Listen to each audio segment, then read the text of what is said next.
And this week's Voices of Valor, a retired staff sergeant is sharing her almost decade-long experience in the Marine Corps, working in administration and also advocating for victims of sexual assault.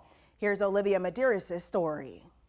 So kind of tell me about your upbringing. Where are you from? So I'm from Boston, Massachusetts. I was raised by a single mom, and my dad was law enforcement. He still is. So I was, my entire life, I was raised around people that were very patriotic, a lot of military. I have military on both sides. My favorite, Uncle Frankie, he was in the Navy. So always around just patriotic people. And is that the reason why you decided to get into the military? So my mom, she's very creative. She's artistic. So growing up, I always had both sides. I didn't know if I wanted to go the law enforcement or the military, or if I just wanted to be creative. So when I was young, I was in theater. And then from 12 to 18, I actually went to an acting school. So that's when I developed my passion and my love for television and film. Simultaneously, I was in a program called Sea Cadets. So I was learning about the military. So I was doing both, and I was so undecided as to what direction I wanted to go in. And being raised by a single mom, it was not always easy. We did struggle financially. So for me, I didn't know if, do I pursue my passion and my love for film and TV, or do I go with a career that could be a lot more sustainable and give me a lot more opportunities than what I thought I could create for myself. So I did try a semester of college.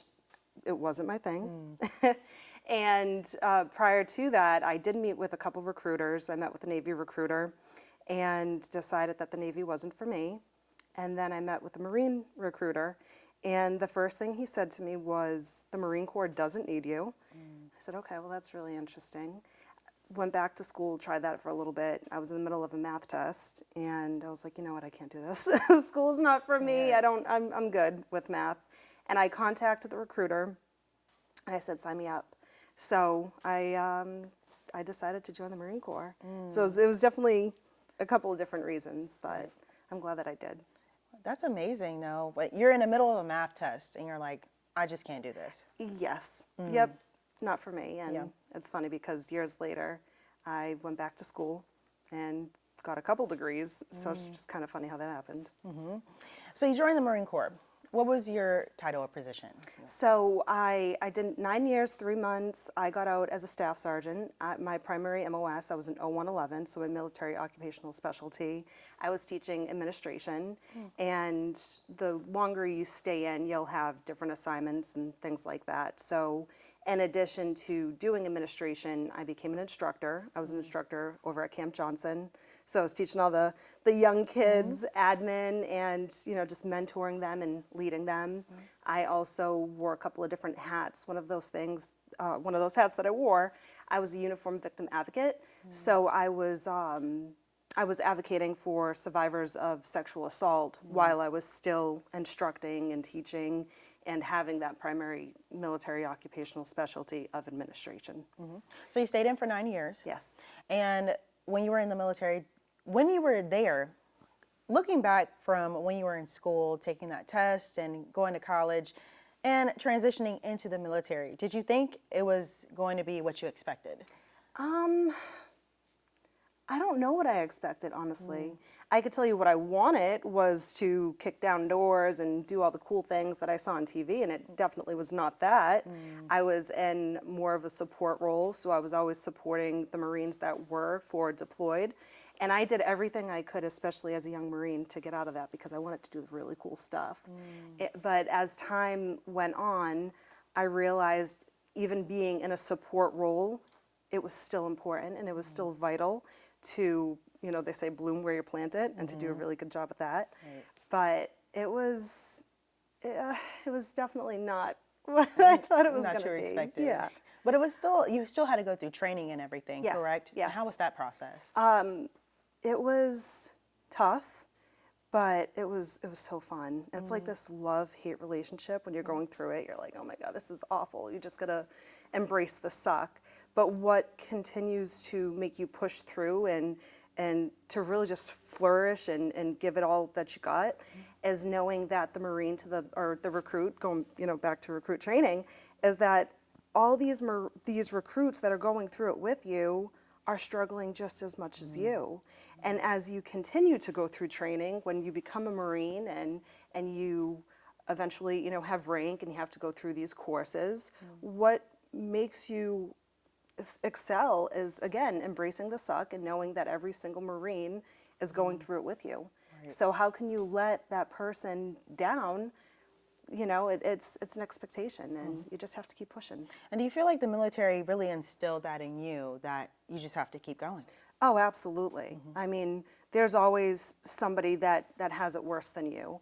We're fortunate to be where we are, and we have so many brothers and sisters that are going through things that are a lot worse than us. So who are we to complain? Not to say that we don't go through some things that are, could be tough, but you just have to keep going. It's the only way to succeed. What are some of the most challenging times that you can remember when you were in service? Some of the most challenging times, I think, was when I did wear that UVA hat, so the Uniform Victim Advocate, and you're advocating for these Marines that are going through, sexual assaults and things like that. And you can't always help everybody, but you do the best that you can to make sure that these Marines are getting services and treatments that they need.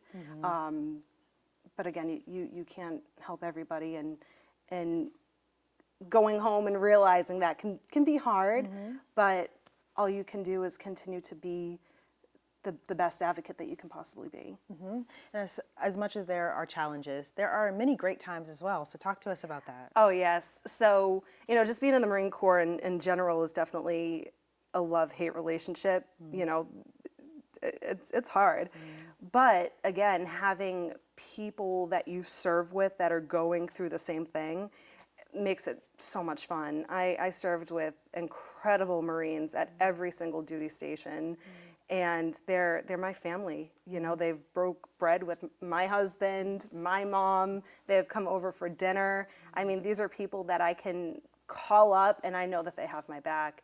And that is what makes the challenging times worth it, is knowing that you have people like that are not just in your life for that moment, but are in your life forever. What can you tell somebody who's thinking about maybe getting into the military? Yeah, so I actually have twin brothers that are in the military. They are a lot younger than me. One joined the Air Force. I try not to make jokes, just kidding. And the other one, he's a Marine. And they were thinking about this since they were 10 years old. And I'm like, maybe this is just a phase that they're going through. They're following you, big sister. So, they when they got older, I said, okay, we really need to have a serious conversation, because, when you watch TV, everybody has like this perception of how the military is. And some of it is true, but some of it, isn't. And I told them, I said, be prepared for things that you see, because it's not always going to be easy. You're not, the people that you started with may not come home, and that's just the reality of what you're signing up for. And you have to be mentally prepared to know that and to understand that, and to know that every single day it's not going to be easy, but it'll be worth it if this is something that you truly want to do. Don't do it because I did it. Do it for you, and just be ready, and you can prepare yourself and be ready as much as you think you are, but you're never really ready until you go through that experience. So 10 years later, or 9 years later, they joined, and now they can see what it's like for themselves, and they're having a great time. They're having a great time. They are, Yes. and I'm so proud of them. And what years did you serve? I served from 2012, and I got out in 2021. Okay, so this was actually just a few years ago that you transitioned Yes, out. yes. And you say you wanted to talk about just how difficult it is to Yeah. transition out of the military. Oh yeah, it is so hard. I much rather go through boot camp than go through that transition again. Really? Really. It, especially serving, as long as I did, I'm told where to go, where to sleep, where to eat, how to breathe, all these things. You have your life structured. So when you get out, especially being a staff sergeant, my phone's constantly ringing off the hook. You're always needed. You're somebody that people look up to, and you go from that to nothing. And it's like, whoa, like this is weird. There's no one that you know, my phone's not ringing. Nobody needs me anymore. I'm not wearing a uniform. For the longest time, I couldn't even take my hair out of a bun. I didn't know how to just let it go and just be free. And your active duty friends don't understand. Right. So I felt very alone, and it was hard. And how'd you find your way? So, you know, at first I thought I had like this wonderful job set up. I definitely did not. I went back to school, and it took a lot of different things to kind of figure out what made sense for me. Even though deep down inside I knew, okay, you really like acting, you like being creative. Why don't you go back to it? But I kept avoiding it. I don't know if it was this fear of, oh, you can't do it. I don't know what it was, but every different thing that I tried, I just was not doing good at. So I said, you know what, let's go back to school and let's get back into acting. And I got back into acting, and that started just taking off. I became a represented actor out of Atlanta, Georgia by East Coast Talent Agency. And I went to Full Sail University, and I got a few degrees and decided to be creative. And that's when I started finding my purpose again, was being a creative person, which is insane for me because I went from like, you know, super strict and formal to just letting it go. But that's when I started feeling like I had a purpose again. So did you feel happier when you actually were free? Even though it was a hard transition, once you got it figured out, did you find yourself being a bit happier?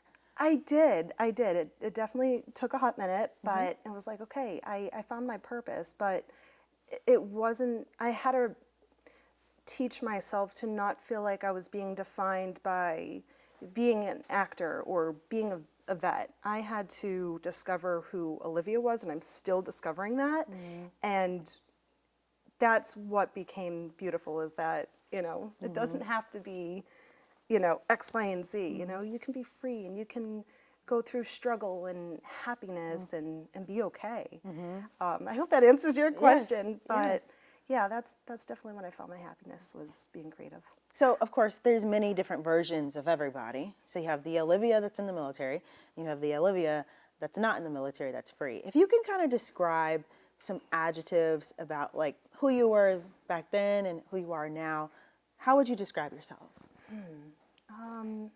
I mean, I definitely took pride, and I think that has carried. There's so many things that I learned in the military that I feel like they'll never truly be gone.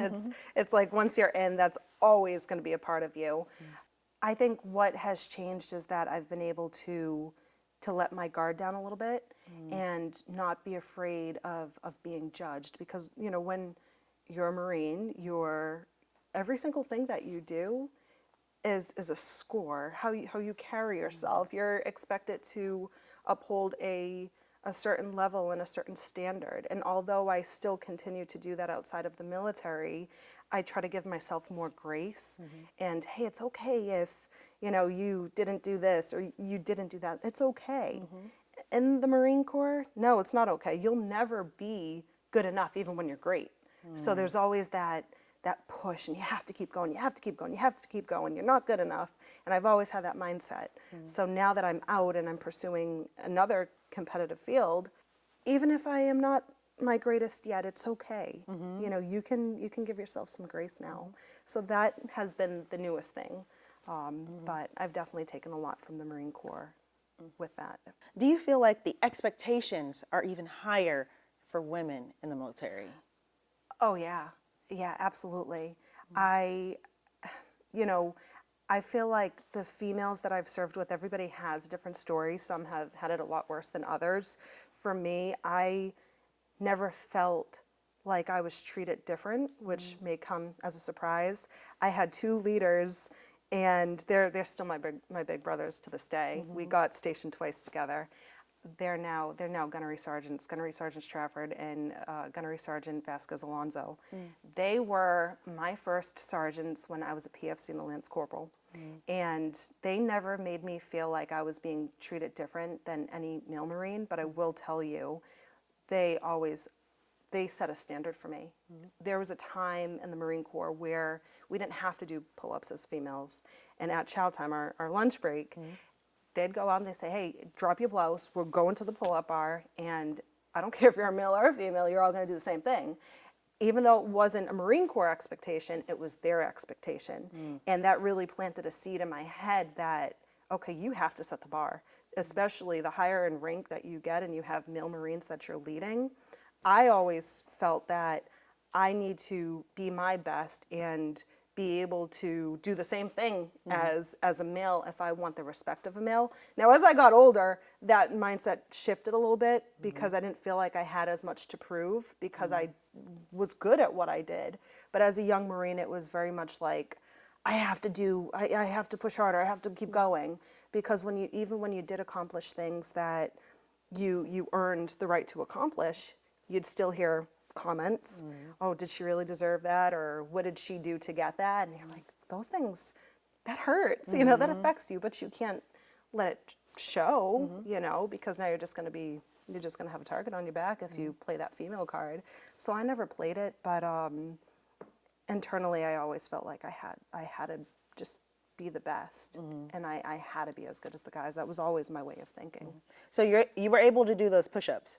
Pull-ups. Pull-ups. And yes, and pull-ups. Push-ups and pull-ups. Yes, I hear 19. 19 this way, yes. 19 was the highest that I ever got, and I did them right. You know how many I've done? How many? Maybe one. Maybe just You're getting one. there. Yeah, We'll pull-ups work on actually them. require a lot of upper body They do, strength. yes. And so I'm glad you were able to pull that out and get them done. What else can you tell me about your time being in service? I loved it. I really did. You know, at the time, it's hard to feel like you love it because it's stressful. Right. You're always on the clock. You're always working. You're always on duty. Again, higher in rank, the more responsibility you have. Being a higher rank is great until your phone's constantly ringing off the hook because you got to go take care of all your Marines. It's stressful. I'm drinking 3 energy drinks a day. Like, what's going on here? You know, and I'm exhausted. But the best part about the military are the people that I served with. I cannot stress that enough. I love every single one of them, and they are what made the time wonderful. And I met my husband too. So that was one of the highlights. Was of he in my the career. same unit as you or anything? No, we were not in the same unit, but we met during cleaning rifles. We were training, and our Marines kind of like set that up. We're eating box chow, and next thing I know, we're going to the gym, and a couple months later, we're married. Wow, you got married after just a couple months. Yeah, Okay. I did. Typical Marine Corps story, and we hit 9 years this year. Is that very typical for them to get married that quick in the Marines? It is. Okay. And I was a sergeant, and that is considered like, oh wow, you've been in the Marine Corps for 5-6 years, and you're just now getting married. Oh wow, yeah. People get married fast. They get married fast. But yeah. Was not aware of that. I'm always learning something new when we talk to our veterans. So it's a different culture. It really is. It's like a different world. interesting. Very interesting there. The thing about it is, would you do it again? Absolutely. A heartbeat. Yes, absolutely. I feel like because of my service, I feel like the possibilities in life are just endless. It's made me a better person. It's made me a stronger person, smarter. And I feel like, I wouldn't be who I am today if I didn't serve.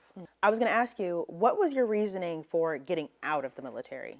I was just burned out. I am a firm believer, if you're not having fun, then why keep going? And I just got to a point in my career where I was exhausted. I've been injured. I was physically hurting. I just didn't want to go anymore. And yeah, that's it. And you were injured. What happened? I had a couple of injuries. I tore my quad. I fractured a hip. I had surgery on my shoulder, and these were all just training accidents. No cool story. I wish I had a cool story, but nothing exciting. No. But it definitely catches up to you the older you get if you don't take care of yourself while you're young. Right. That's why I always told the young Marines and my brothers today, like, if you're hurt, like, nobody wants to go to medical. You don't want to be that Marine that is not being, you have the mindset where you don't want to be weak. So for me, I didn't really listen when I got hurt, and I kept running on a torn quad, not a good idea. What about the food? The food. So, well, I'll take it back to boot camp. Okay. Okay, so in boot camp, back in the day, I was Paris Island, 4th Battalion, which is no longer there, by the way. And I remember we weren't allowed to eat chocolate cake, no dessert. We had water, and you were allowed either Gatorade or milk in the morning, and that was it. And we were hungry. We were so hungry. Now the chow hall's not, wasn't too bad. But thank God for delivery. Right. No, it wasn't too bad. I was just hungry a lot. You have the height and weight standards, so I always had to be mindful as to what it is that I was eating and how much of it I was eating. Now, like you said, the military is very punctual, very strict, very timely, Yeah. very, very rule-based. And you were okay with that? Because a lot of people, some people, they can't get with the schedule or the routine. So how did you kind of maybe mold your mind mentally to be able to do all these things, get up very early, not have the best food that you would like? How did you kind of cope with it? You don't have a choice. You don't have a choice. And the fundamentals are what prepare you for your career in the military. And that's why in the Marine Corps we have a 13-week boot camp that instills that discipline, that structure, that accountability. And if you can't make it through there, you're not going to make it through everything else. And that even continues throughout your training. You have your Marine combat training, you have your MOS school, and as that training goes on right before you hit your first duty station in the fleet, that is still instilled in you. And even when you're in the fleet, you will be in formation, you will be at accountability, you will be where you have to be, because there's consequences if you're not. And those consequences are terrifying. So you don't even want to get there. You don't. I can imagine. And where did you work after you got out? So when I got out, I finished my degrees. It took me a minute to get my footing, so I went back into the acting and I started working on set. I've done a couple of national commercials, regional commercials, things like that, so speaking roles on TV. So that's part of my job. And the other job is I'm a marketing specialist. So I especially love working with veteran-owned businesses, support my own people, and I put their commercials on TV as well as digital marketing for their companies now. And you love it. I love it. I love it because I get the best of both worlds. I like to talk clearly, and I love being creative. Whether I'm on the set with the production team or getting to be in front of the camera, I enjoy both of it. Yes. Is there anything else you would like to discuss with us that I didn't ask you about? I feel like you hit it on the head. I think the biggest thing is for Marines or just veterans in general that are thinking about transitioning or are going through the transition themselves. Right now is you're not alone. There are resources out there to help you. It feels like you're alone and it is very scary navigating a brand new world that you are not used to, but there's people that have done it before you and will continue to do it. And yeah, you're not alone.